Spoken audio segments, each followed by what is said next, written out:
Ladies and gentlemen, here we are. We are about ready to finish up our book review. So, after doing the presentation, we should have, let's see, I'm not going to be in the script. We should have our presentation, and we should also have our script. I'm going to scroll down to the script and highlight it, make it a little bit bigger. I'm going to be reading this in just a minute, so I'm going to make sure that I can read it without having to strain. In here, if you didn't have it set to 16 by 9, I don't think I instructed you to do that because while we're presenting, this actually fits the screen you're presenting on. But we're going to make this into a movie, and any movie anymore is in 16 by 9. And I want you to see what happens when I make this into 16 by 9. Notice the little boy there, what happens with him. All of a sudden he's put on a little bit of weight, he's widened out, this picture's wide, this fire is wide. It all makes it so it doesn't quite fit. The words are not quite lined up. Actually, they're lined up pretty well. Not too terrible. So what I'm going to do before I change it to 16 by 9 is I'm going to take this picture, and particularly this picture, that's probably the worst one. That's the one that needs the aspect ratio to be true the most. I'm going to cut that out, Command X to cut, and I'm going to go into Themes, 16 by 9. And now I'm going to paste that picture back in, and that way it keeps the true aspect ratio. It doesn't make him look too tall and skinny, or it doesn't make him look too wide. So I'm going to copy and paste that into this one. You can see the difference there. Did you see the difference between that and that?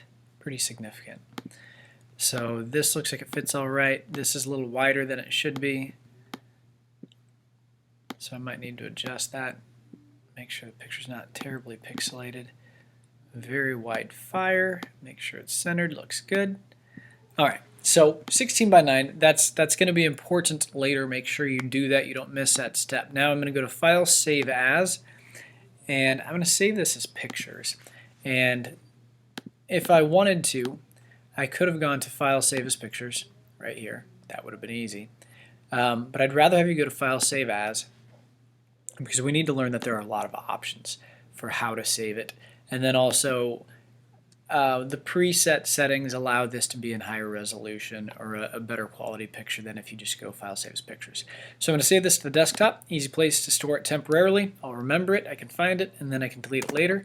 Hit Save, and now I am done with this. It told me that it just made a folder that has all of the pictures, and it's right here. So I have my pictures, I have my script. Now we're going to jump into iMovie.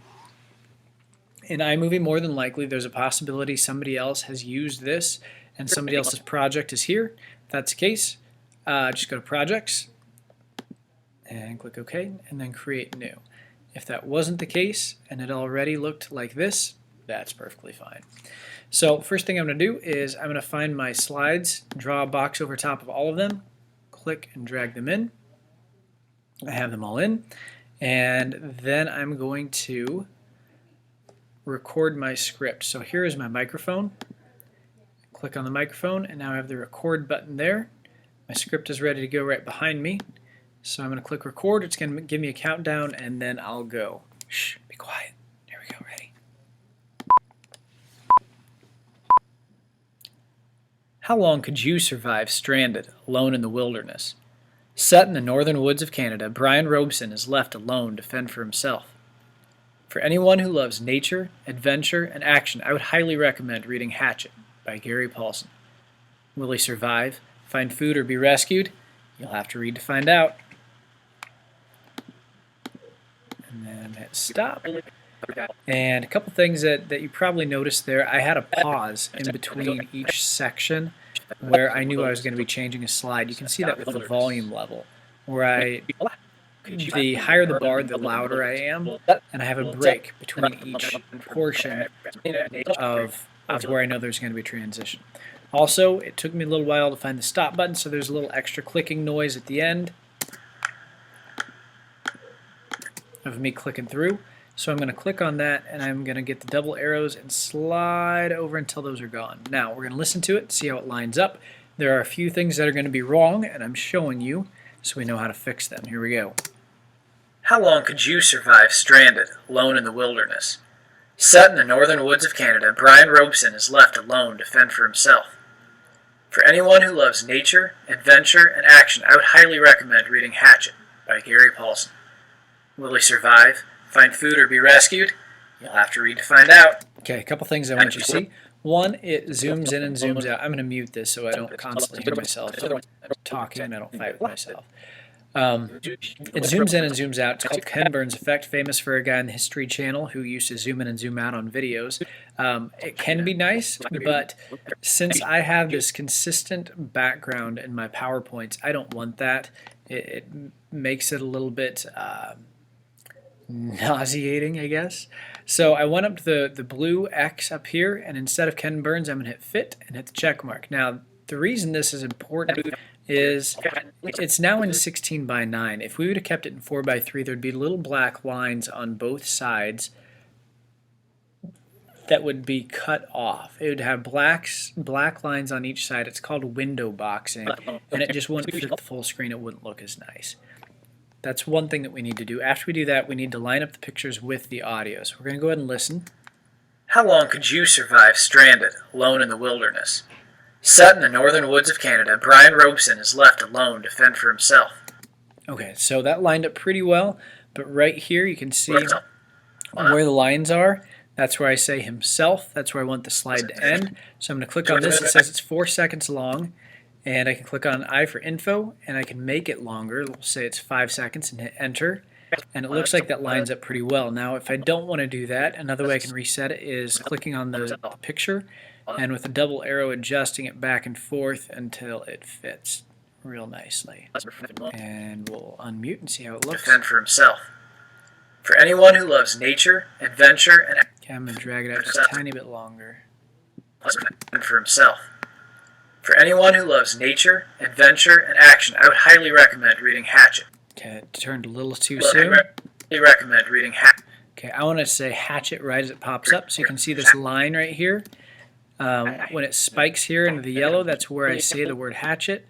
So I'm going to pull this out, and so it lines up just right. Maybe. Action. I would highly recommend reading Hatchet by Gary Paulsen. Will he survive? Okay, so when I say will he survive, I want that to be on the last slide. So we will drag that over. Will he survive, find food, or be rescued? You'll have to read to find out. Okay, good. There's also just a little bit of background noise at the very end. I'm going to trim that off. And everything's lined up pretty well. So nothing makes a movie more than the audio. So I'm going to go up to audio. And it should be in GarageBand, but it's in Sound Effects. I don't know why.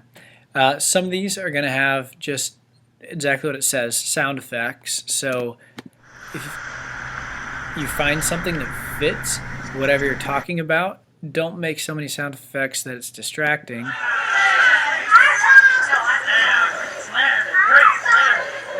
But if you find one or two that fit, go ahead and put them in. I'm not going to put in any, but I do want to add a background song.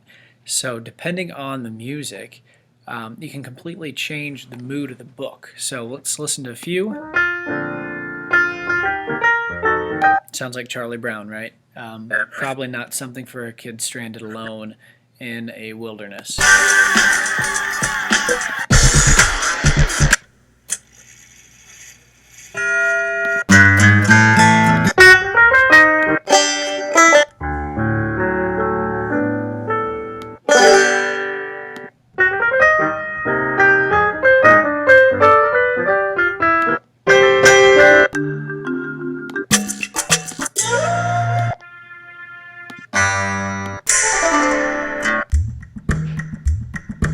You usually tell by the first few seconds whether or not it's a song that's going to work.